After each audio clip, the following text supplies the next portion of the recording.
এই মুহূর্তে অত্যন্ত গুরুত্বপূর্ণ খবরের দিকে নজর রাখবো। তীব্র গরমে লোডশেডিং, হাঁসফাঁস গরমে লোডশেডিং জানার চেষ্টা করবো। তবে বিদ্যুৎ বিভ্রাট কলকাতার একাংশে, সল্টলেক, দমদম, সোনারপুরের একাংশে লোডশেডিং।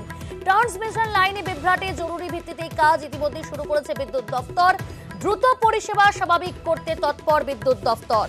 তীব্র গরমে লোডশেডিং, হাঁসফাঁস গরম, তার মধ্যেই এবার লোডশেডিং, বিদ্যুৎ বিভ্রাট কলকাতার একাংশে, সল্টলেক, দমদম, সোনারপুর। আমাদের সঙ্গে রয়েছে আবির, বিদ্যুৎ দপ্তর তারা কি জানাচ্ছে? কলকাতার একাংশ প্রায় লোডশেডিং পরিস্থিতি।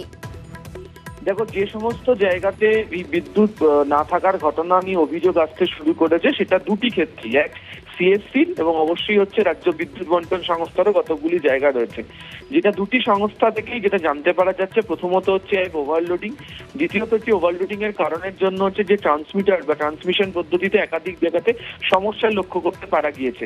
এবং এক্ষেত্রে দাঁড়িয়ে তারা যেটা দায়ী করছেন সেটা হচ্ছে যে বহুজন যে এসি তারা ব্যবহার করছেন, যদি সেই সংক্রান্ত তথ্য যথাযথভাবে তাদেরকে দেওয়া হচ্ছে না। এবং গত কয়েকদিন ধরেই বেশ কতগুলো জায়গা থেকে এই সংক্রান্ত অভিযোগও আসছিল। তবে আজকে যেভাবে দফায় দফায় বিভিন্ন জায়গাতেই গোটা ঘটনাটি ঘটেছে, তার প্রেক্ষিতে গত কয়েকদিন আগে বৈঠক করে বলা হয়েছিল যে তড়িঘড়ি টিম প্রস্তুত রাখতে হবে, মোবাইল ভ্যান রাখতে হবে। সেই ভ্যান বা তড়িঘড়ি কর্মীরা গিয়ে কেন কাজ করে উঠতে পারলেন না, তা নিয়ে প্রশ্ন ইতিমধ্যে উঠতে শুরু করেছে। তবে বিদ্যুৎ বন্টন সংস্থাগুলি এবং সিএসসি সংস্থার তরফ থেকে জানানো হয়েছে যে তারা তড়িঘড়ি সমস্যার সমাধান করার চেষ্টা করছেন এবং যাতে এই পরিস্থিতি যাতে তৈরি না হয় সে কারণে তাদের তরফ থেকে আরো অতিরিক্ত কর্মী মোতায়েন করে রাখা হচ্ছে রাস্তাতে বা বিভিন্ন এলাকা যেখানগুলো থেকে সমস্যা নিয়ে অভিযোগ তাদের কাছে আসতে শুরু করেছে।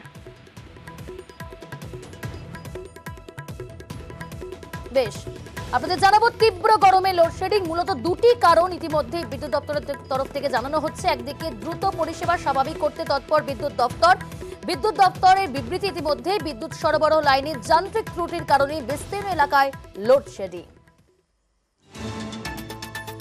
বিদ্যুৎ দপ্তরের বিবৃতি যেমনটা বলছিলাম, বিদ্যুৎ সরবরাহ লাইনের যান্ত্রিক ত্রুটির কারণে বিস্তীর্ণ এলাকায় লোডশেডিং।